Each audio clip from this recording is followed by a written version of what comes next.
Audio release நான் organise பண்ணல sir.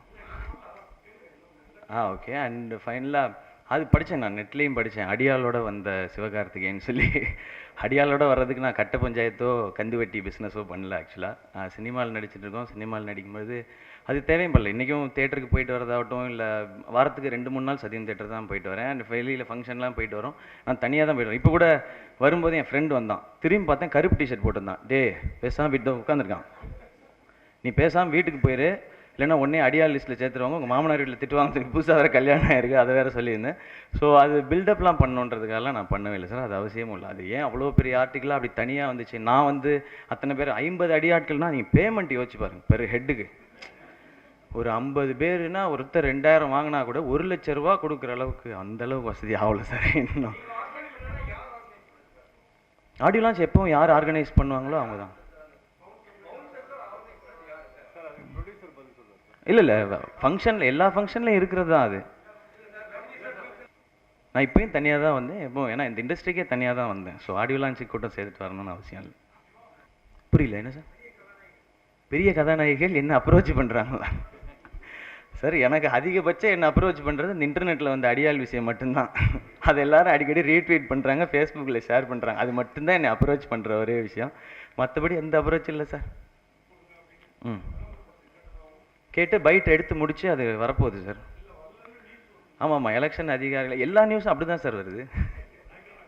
எடுத்தெல்லாம் முடிச்சாச்சு சார். எடுத்து முடிச்சு அன்னைக்கு தான் அந்த நியூஸ் வந்துச்சு.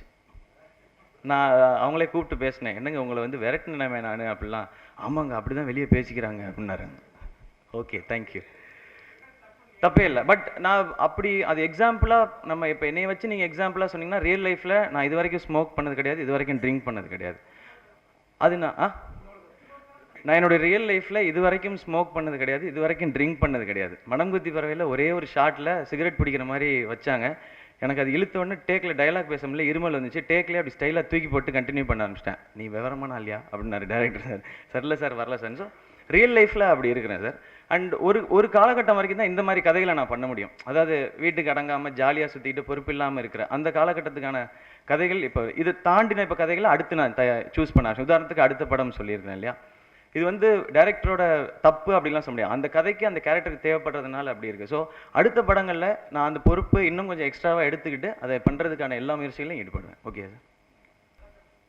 நீங்கள் எந்த சேனல் எடுத்தாலும் என்னுடைய இன்டர்வியூ நான் அவங்க கூப்பிட்டு இன்டர்வியூக்கு போகாமல் இருந்தது கிடையாது. அண்ட் சேட்டலைட் ரைட்ஸாக எடுத்துக்கிட்டாலுமே மனங்குத்தி பறவை சன் டிவி சேட்டலைட் ரைட்ஸ் வாங்கினாங்க, வருத்தப்படா வாலிப சங்கம் கலைஞர் டிவி வாங்கினாங்க, அண்ட் விஜய் டிவி எதிர்நீச்சலும் இந்த மான்கராத்தையும் வாங்கியிருக்காங்க. ஸோ இது சேட்டலைட் உரிமையோ இதையோ டிசைட் பண்ணுறதும் என்னுடைய வேலை கிடையாது. அண்ட் நடிகராக வந்துட்ட பிறகு இந்த டிவி தான் எனக்கு அப்படின்னு சொல்லி நான் இருக்க முடியாது. நான் பொதுவாக தான் இருந்தாகணும். அந்த இடத்துல அது ஒரு சுயநலமாக கூட இருக்கலாம்.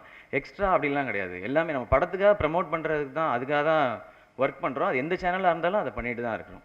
அது நீங்கள் எந்த பேஸில் கேட்குறீங்கன்னு தெரியல. எந்த சேனலுக்கும் போகாமல் இருந்ததில்லை இது வரைக்கும். அது எந்த சேனலாக இருந்தாலும் எல்லாத்துக்குமே போயிருக்கிறேன் நான். மான் கராத்தே ரிலீஸ் ஆக போது ஹோப் எல்லாருக்குமே பிடிக்கும் அப்படின்னு நம்புகிறோம். அண்ட் ஒரு அனிருத் சொன்ன மாதிரி தான் ஒரு டீம் எஃபர்ட் தான் இது. இதில் ஜெயிச்சா எல்லாருக்குமே ஒரு பெரிய லைஃப் இருக்கும் அப்படின்னு நம்பி வேலை செஞ்சுருக்கிறோம். ஸோ ஃபைனலாக நீங்கள் தான் பார்த்து சொல்லணும் படம் எப்படி இருக்குது அப்படின்னு.